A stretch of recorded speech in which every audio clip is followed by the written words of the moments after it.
Hello, everyone. I'm super excited for our closing keynote with Kurt Elster and Molly Pittman. I'm going to let them get straight into these advanced marketing tactics that will help you scale your e-commerce business. Guys, take it away. Oh, thank you, Derek. I'm Kurt Elster. May or may not know me. Best known for hosting the unofficial Shopify podcast and longtime 10-year Shopify partner. And I'm joined with my delightful colleague Molly Pittman. What's up, Molly, everybody?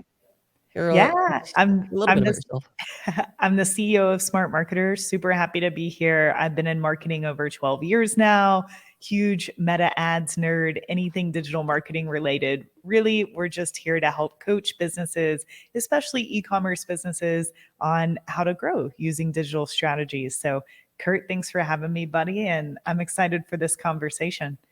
You know, when Derek approached me about this, my immediate thought was, I need to get Molly Pittman for this because you've got the experience, you know what you're doing. But as we were talking about it, it became clear at the end of this event, people will have all these tactics on TikTok Shop and Right. enabling TikTok, but that's one channel. So, Yeah. in digital marketing, we think about it as this hub and spoke model. Like the hub is the brand, and then each channel, whether that's marketing, whether that's marketplace, all of those things are hubs in that spoke. So how does this fit and enable and strengthen that larger strategy? How do we get the bigger picture for this? And so that's what the theme here, that's what I want to talk about with you is, how does this holistically fit into a larger marketing strategy? And Kurt, that's what's funny. You and I are always the rebels, I feel. So we sit down, we're like, okay, we're speaking at an event that's about TikTok Shop. That's exciting. You and I have been around for so long that a new channel comes out or a new feature comes out, and we're like, woo, it's exciting. But that's actually not what we wanted to talk about, right? We wanted, like Kurt said, to bring you guys strategies that have to do with everything else other than what you learned on TikTok. And Kurt, what's funny is, like I said, you and I have seen so many channels or features come and go that we're almost desensitized to this, I feel. We get excited, but we realize that the fundamentals, right? The actual business strategy, who you're marketing to, how you are positioning that through your offer, how you're speaking to those people, usually through story form or some sort of authentic marketing. That can be done through many channels. And so TikTok is exciting. It's something that obviously has a user base that's growing really quickly, which is interesting to anyone who's a marketer, right? We want to go where the eyeballs are, we want to go where people are spending time. And something else that's cool about TikTok, aside from shop, but just as a platform, is it is evolving the way that the marketplace is responding to video. So even though I don't use TikTok a lot as a consumer, I actually understand the video formats that people are consuming on that platform because I see them everywhere else, right? Because they are the formulas that we're using in most of our video ads, whether it's TV commercial, super old school, right? Meta ads, YouTube ads, Snapchat ads. What's most exciting to me about what we're learning on TikTok is that, yes, it's becoming its own commerce platform. And yes, it is an amazing place to get in front of people. But it is also the hub, it is the origin for a lot of the video ad formulas that we are using across the board, Kurt, in all of our marketing. So it's fun to dive into that today. And the other things you guys should be doing in your business outside of TikTok Shop that will really help, just pour gas on the fire of what you learned today. It's interesting that you say that. I love the idea of TikTok kind of defining for us culturally, this is what portrait video looks like. Yeah, this it's is how it weird, should be right? approached. Yeah. And it's getting adopted by not just other platforms, but on TV. Like like a lot of people, I don't have cable TV, but I got all these streaming services and all these DTC ads pop up Mm. on the streaming services, and they're often portrait video, like put into a frame or cropped, just taken, it's like, well, this was successful on TikTok. Let's run this on TV now. Let's run those as Roku ads. That Yes. blows my mind that it has Well, like just done a total 180. And it's great. It makes sense because of their retention rate. Because I mean, TikTok's goal is to keep people on that platform as long as possible, right? That's any social media goal. The longer they spend on the platform, the more ads they can show them, the faster the business grows. And so, because of the amount of people that are using this platform, they kind of have the reins on where this is going, right? And what I'm noticing from 10 years ago, everyone here probably knows what UGC is, user generated content, which is the act of using testimonials or stories. Really, it's about showing true, authentic representations of your customers. Usually it's best if it actually is a customer. Showing bits and pieces of this in video form as an ad to sell your product. This is not new. This is something we've been doing for over a decade with Facebook ads. But what's cool is that TikTok has evolved the expectation that the consumer has about how engaging this video should be. Our attention spans, sadly, as humans, are getting shorter every single day. On average, a human now towards the end of 2023, we are seeing over 5,000 ads a day, Kurt and everybody, over 5,000 ads a day, whether it's on Facebook, TV, billboard, over 5,000 ads. So we have evolved because of TikTok past this point where all you need to do is get some great UGC, right? And people talking about how amazing your product is, clip it into an ad, mash it up, talking head straight to camera, and that's going to sell your product. That's no longer cutting it because TikTok has raised the bar on what it means to be interesting through video. And one of the biggest things that I see, Kurt, when we think about something like this versus how we used to do it, right? Just again, someone face to camera talking about how great the product is. Now what we're actually seeing that works best is taking those TikTok style videos, even over on Meta, even on YouTube, even in a TV commercial, like you said, you saw, using elements of TikTok videos in general. So things like having all of the movement and exciting imagery and video behind the person that's talking, right? So TikTok is forcing us to evolve, even on these other platforms, evolve to a place where it is no longer interesting enough to just have a person talking face to camera. That's not going to cut it, right? That is not engaging enough. Every 5 to 8 seconds, you need to have other visuals on the screen that are in some way further magnifying whatever it is your message is. So, for the makeup brand we work on, Boom by Cindy Joseph, women over the age of 50, even though they do not use TikTok, these are our best performing ads on Facebook, Kurt, because they are more engaging. So instead of just having a lady face to camera saying, hey, my husband looked at me differently than he has in 15 years because I'm wearing this makeup, and her saying that face to camera, now we have her face to camera, and then we have a picture behind, of her and her husband when they got married 30 years ago. That adds an extra layer of really what it is it's stimulating the consumer, right? It's keeping their attention. And it's adding that extra excitement there. And this is all coming from TikTok. So I know I'm going on a rabbit hole here, but I think what's exciting is this platform. Yes, Shop is exciting. We're seeing plenty of success with things like Meta Shop, TikTok turning into a commerce platform. That's exciting.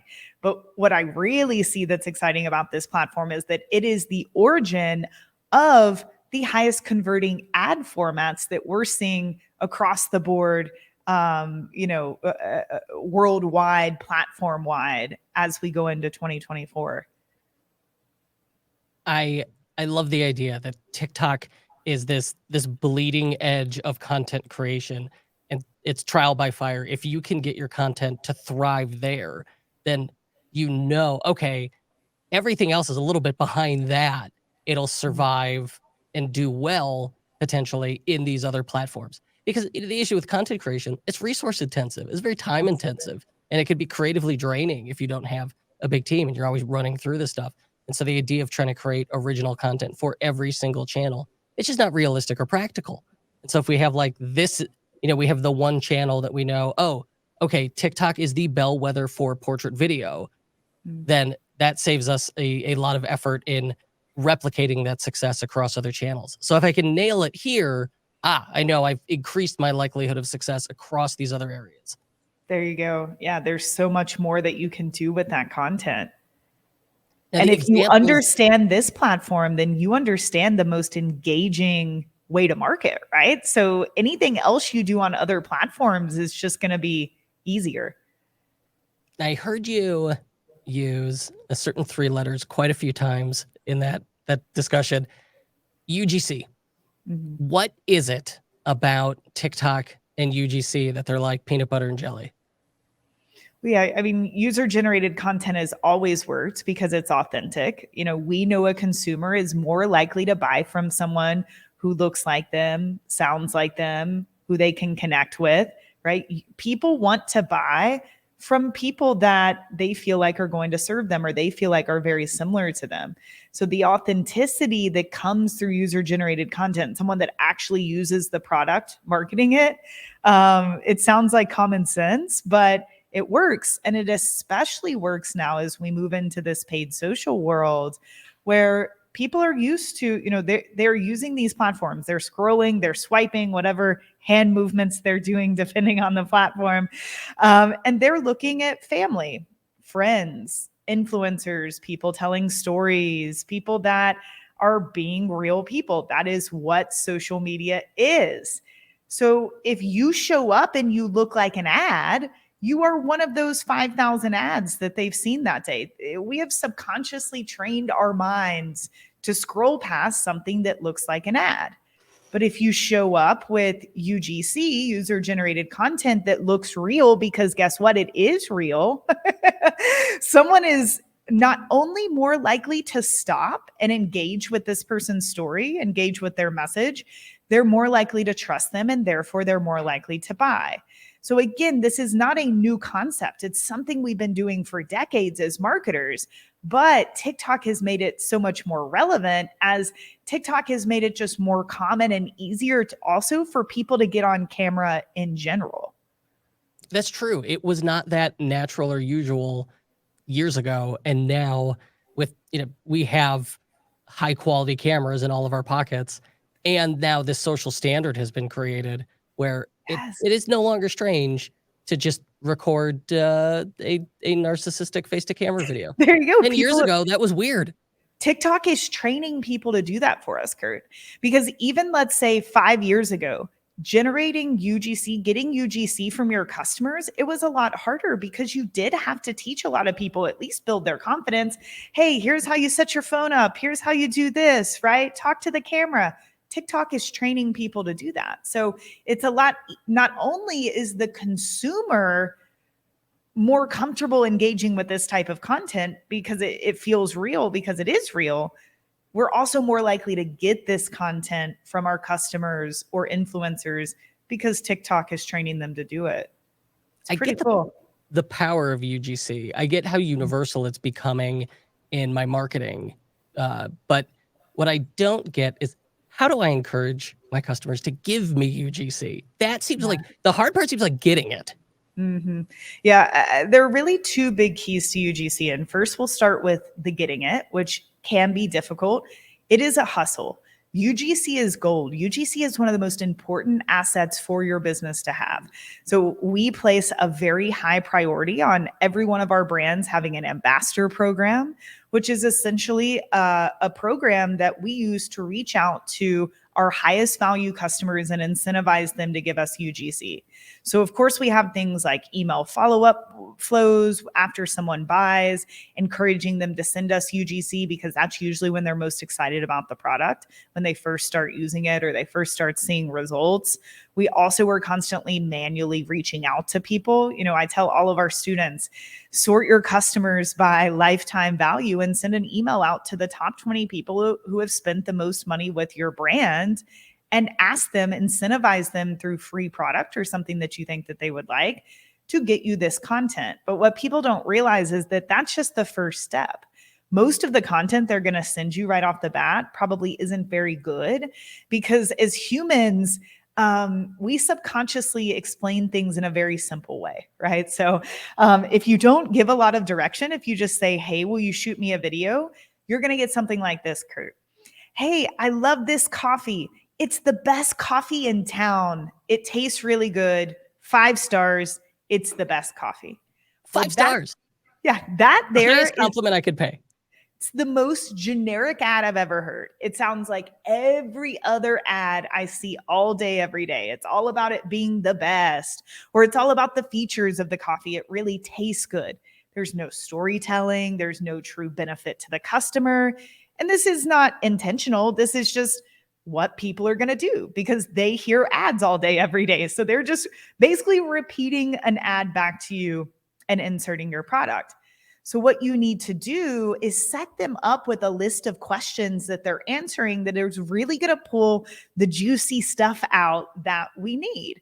So for example, with the makeup brand, Women Over the Age of 50, the main marketing messages that we use to sell that product are, of course, relating to the audience. Hey, we're not going to tell you wrinkles are bad. We're not going to tell you aging is bad. We're pro-age. We want to celebrate aging. Aging is a good thing. We're going to tell you stories about women who are your age and what they're going through in their life. Oh, our makeup's for you. That's a pretty good pitch. It works really well.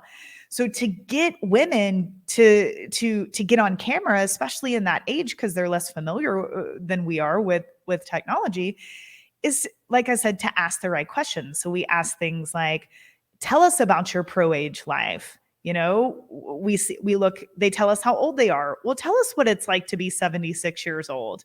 You know, do you have a partner? How did they respond when they first saw you after you used our makeup? You know, what was life like before you bought our product? They're going to describe the before state that we need as marketers. Then we ask, what is life like afterwards? Now they're going to describe the after state. And then the last question is always, if you were to recommend this to your best friend, what would you say? And that sets them up to be more casual, to give us that social media type content that we need. So when they start to think about talking to their best friend, it's not, this is the best coffee ever. They start to get specific about their life and the fact that, you know, the coffee keeps them going because they're a young mom and they wouldn't be able to get what they wanted to done if they didn't have this coffee, the really juicy stuff we need as marketers. So yes, it's one, getting the UGC, but it's also ensuring that you're asking the right questions and pulling, Kurt, the right pieces out of the UGC in your ads. Because, you know, a lot of people say UGC doesn't work or it's tired. And it's like, no, you're just not using the right pieces of it, or it's not deep enough.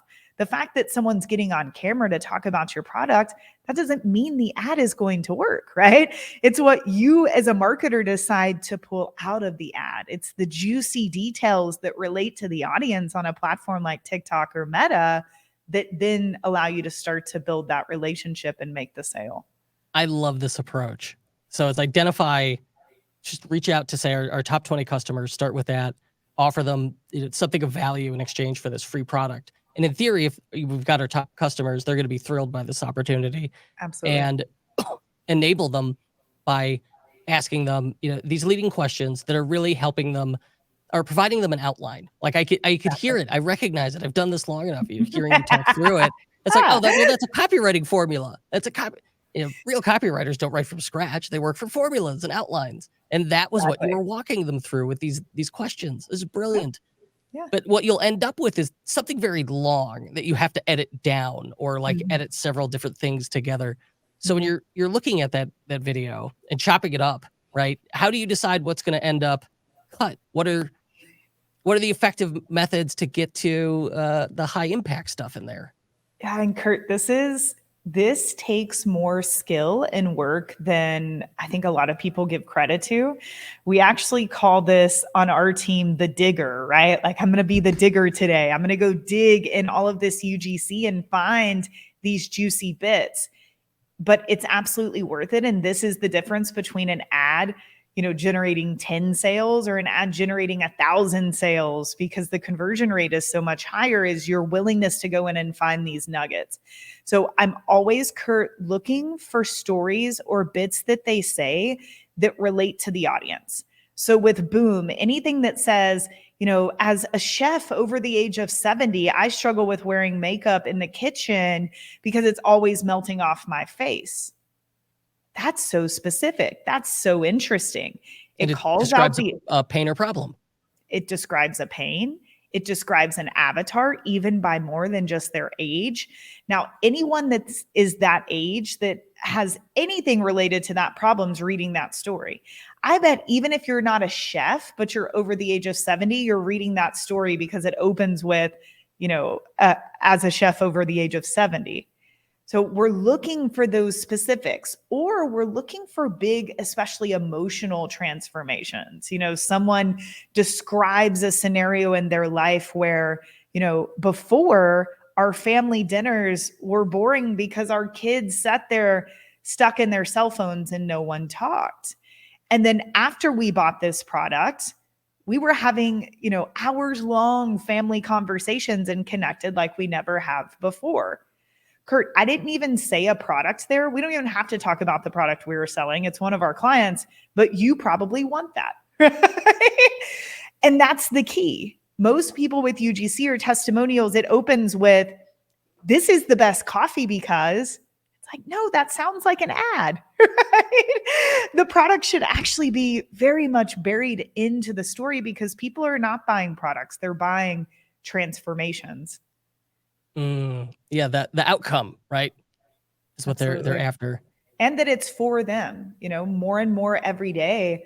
Personalization is important. You want to buy the thing that is for who you are, how you identify, how you show up in the world. So yes, they're buying a transformation, but they want it to be specifically for someone like them. And I think that's what we're seeing with just the nature of the internet and content creation, is things becoming more and more niche, just narrowing further and further down, whether the, streaming services who have to create content, shovelware out the door, or our ads and products. Like, it's just the table stakes for what is relevant keep going up. And I think you see that taken to an extreme with TikTok ads, where it's just so easy to swipe through. Yeah. And we say, you have to niche down to scale up. It doesn't mean that markets are necessarily getting smaller in terms of business opportunity is less. It's just gone are the days we can throw a product out there and expect a traffic platform to find customers for us. We've got to be able to speak to a specific market. So Kurt, let's talk about, all right, you're on TikTok, you got a TikTok shop, you're rocking and rolling, you're advertising, you're doing your thing. How does this correlate with a Shopify store and things like maintaining brand consistency? You're our Shopify guy here. Your agency builds so many Shopify stores, optimizes, helps people grow. Like, how do you look at this in terms of, okay, TikTok's a great channel. Now, how does this relate to Shopify, and how should people be thinking about that? Well, I think, it's when it becomes TikTok shop, now it's like a marketplace, right? It is not a threat. It is an expansion to what I've got going. And people who are on the fence may Google me, or may end up in a remarketing funnel if I've got, some really fancy tracking going on with, say, session enrichment. And, even if they view the ad and don't buy, because, let's face it, that's how conversion rates work. A majority of people are not going to purchase, but they may come back later, right? They may end up in my top of funnel because they viewed the ad for X amount of time. And our fulfillment is still going to happen through Shopify, most likely in TikTok shop. But where it gets, I think where you have the opportunity is when we're trying to get them to leave the platform. We're trying to get them to leave TikTok because we have some much more elaborate promotion campaign offer, something where they have to go to a landing page. And I think that's where there is a big missed opportunity for a lot of folks. Whatever page you send them to needs to have that same content. Like, at this point, if we're running a campaign that starts with portrait video in social, we are going to take them to a landing page on Shopify that has that same video again embedded into the page. And then along with our call to action, our content, everything else. And that works really great for collab, like brand ambassador campaigns, co-branded stuff. It works well. What I'm starting to think about, though, of course, is Black Friday. Black Friday, Yeah. man, less than, what do we got, 9 weeks until Black Friday? That's right around the corner. What do we have any specific strategies, things we should be considering here? Do we just keep playing that UGC playbook? I mean, the marketer in me gets excited. Of course, Q4 is always the biggest monetization point. Every year, this sale, it spreads a bit, right? I think in 5 years, Kurt, you'll probably see companies essentially starting their Black Friday type sale on Labor Day and running through the beginning of the year, right? It's getting crazy. But our goal is to lengthen our sales as much as possible. This year, we're actually recommending a 5-phase holiday sale campaign. And the beauty of this is that because Black Friday, Cyber Monday is amazing because the whole world essentially has agreed we're going to run sales during this period. The consumer is trained, they are ready, they plan out a lot of times what they're going to buy. That is a given. But we are competing with every other brand who's also running a Black Friday, Cyber Monday sale. Why not lengthen the sales so that you can get a higher volume? So, Kurt, we're actually running a 5-phase Q4 campaign right now for all of our clients that starts at the beginning of November. It's starting for most brands with a new product launch, something new to their business, or a small primer sale, we're calling it. So maybe if you don't have a new product to launch, you could do a week-long sale on a specific product line or one product that you have, or something simple like if you buy this, you get this free product or this free bonus during this week. So starting That's my favorite promo, free gift with purchase. There you go. Favorite. Well, and it's starting to prime. And what's beautiful is that then on November 1st, we can launch our evergreen paid traffic campaigns for the entire Q4, the ones that aren't going to specifically speak to that phase that say, hey, we've got a sale going on more generically. So we get to enter the auction November 1st, run that campaign through the new year. Then we're not relying on entering and exiting the auction during the most expensive time of the year when everybody else is constantly launching campaigns. So we're going to start then we'll move into an early Black Friday where we're doing lead gen, even to cold traffic to generate an interest list of people that are ready and just can't wait to get to our sale. Some of our clients and brands, we will also run an early Black Friday sale that is a smaller discount. So say your Black Friday sale is 20%.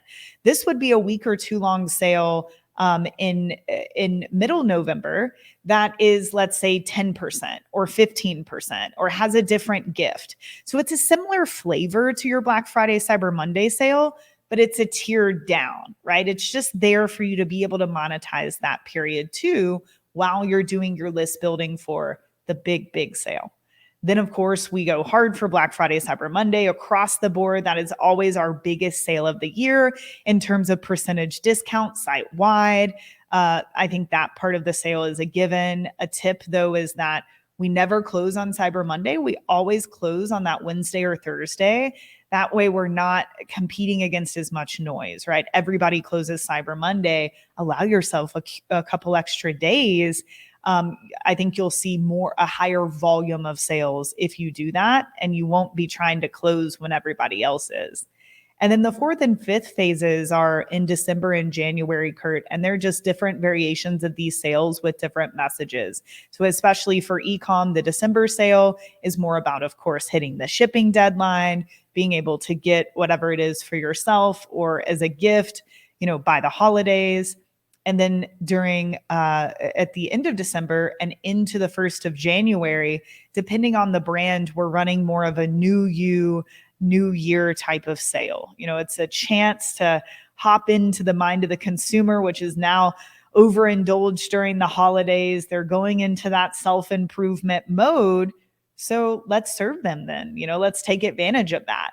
So that sale is usually more like the early Black Friday sale. It's a step down in terms of the discount that we use for Black Friday, Cyber Monday, but it's still significant. And so by fleshing it out, I met with a client earlier today. He was going to do a 5-day Black Friday, Cyber Monday sale site-wide. That was it. I said, buddy, that's amazing, but you're probably missing out on 60 to 70%. of the sales, you're leaving them on the table because you're not running with these different phases. And what's beautiful is it sounds, oh my God, it's so much discounting. I don't want to devalue my brand. But Kurt, this is the time of the year, right? No one's thinking, oh, that brand's on sale again during this time of year. Consumers are being hit with sale after sale after sale, starting Labor Day, right? So this is actually, we're recommending to start this after you're seeing big brands really start their Q4 sales. So I would just be much more aggressive during this time of year. I mean, Black Friday, the term Black Friday comes from the fact that most brands are not profitable until that day of the year. That's when that brand, goes into the black. So take advantage of that. So for sure, email marketing is a huge part of those campaigns. What's the portrait video equivalent for we're having a sale promo? Yeah, great question. We're using a lot of the same UGC that works for our evergreen cold acquisition campaigns. They're just mashed into video format that's a bit more sales driven. So during Q4, number one, we don't pull back on acquisition. We know traffic costs are going to go up. We know that it's going to be a more competitive market. But if the brand is able to sustain the numbers that we need top of funnel, cost per acquisition or ROAS wise, we are still scaling the top of funnel campaigns that we've been running all year, Kurt, right? All that UGC, all that portrait video, we're still running those. And then when it comes to what you're saying about more of these monetization campaigns, that yes, we still do run top of funnel. Those are just a bit more sales focused. So still pulling the juicy video, the juicy tidbits of information from the UGC, but then just making a stronger call to action than we normally do, because we have a much better offer than we normally do with our evergreen campaigns. Molly, you're a killer. You never fail to impress. Well, likewise, friend. Oh, thank you. As we come to the end of our time together, I need you to pull out the crystal ball. I want to look to the future here. Marketing trends for 2024. And I know, I hate doing these trends questions, and yet I still ask them anyway, and then still answer them anyway. What do we think? Two parts. Either what's the emerging tech here? What's the emerging technology, strategy, platform that we should keep an eye on? Or how should we be thinking about adjusting our marketing strategy as we go into 2024? Yeah, great question. It is going to get more difficult as all of the privacy issues continue, the iOS updates. Digital marketing will get more difficult in terms of the granularity of what we can see and who we can reach. And so we need to get better as marketers. And I pretty much say this every year, Kurt, because every year that I've been in this business, it's been the exact same thing. Things are restricted a bit. And guess what? We're fine. New platforms emerge. iOS 71 will come years down the road. And guess what? We will be okay. And why will we be okay? Because we know the fundamentals of marketing and we do not sway from that, right? We know that you have to have a solid product that a group of people want. You have to speak to them about a transformation that they desire, and you have to provide them a good experience. If you are always doing that, I don't care what technology comes. I mean, in 20 years, we might be completely in VR marketing to people. I hope not, but I'm down, right? I'm up for it. Maybe swiping through holograms. Yeah, exactly. The tech can come and go, but I never worry because I know that we know the fundamentals, that we will always survive no matter the platform. And so I do get really excited when I see things like TikTok Shop or Meta Shop. It makes it a bit more difficult for marketers, but what it is doing is making it easier for us to see what's going on, right? Because we're not relying on as many holes in our tracking. And Kurt, that's something I wanted to ask you actually as we wrap up. You being such a platform guy and you being such a let's build a Shopify store, own your store. This is your information. This is your customer list. How do you feel when you see these platforms like TikTok essentially launch their own commerce platform? Like, what do you think about that? Well, it's it's a good question, and I see your point. I see where you're going with that. There's two parts to it. They want to own the customer. Like if someone buys through Amazon and I fulfill it, realistically, that's Amazon's customer, right? And that is often the case the same way with these in-platform shopping solutions. They're just trying to capture more of this revenue and info and data because there's a lot of value to it. And they don't want people to leave the platform. Yeah. I mean, that's expensive for them. Yeah. And at the same time, I know as a conversion rate optimization enthusiast that the more steps I can remove from the process, whatever that process is, the more friction I could take out, the more conversions I'm going to get. And so when I see something like this, yes, I'm giving something up to the platform, but in exchange, in theory, when the stars align, I'm going to get more sales. And that means I'm going to acquire more customers.